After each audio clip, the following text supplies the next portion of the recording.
மகளான கண்ணகை தாயே, என்னதவம் செய்தேன் யான் உன் புகழை பாட.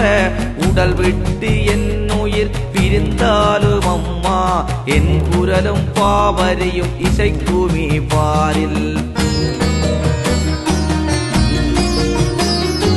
வைகாசி திங்களது பிறந்தாலே போதும், உந்தனது திருவாசல் பக்தர் உடை சூடும். முதல் விழி மறைத்தவளே மதிமுகத்தாளே, ஆழ்கடல் சூழலம் புறையும் கண்ணகையே.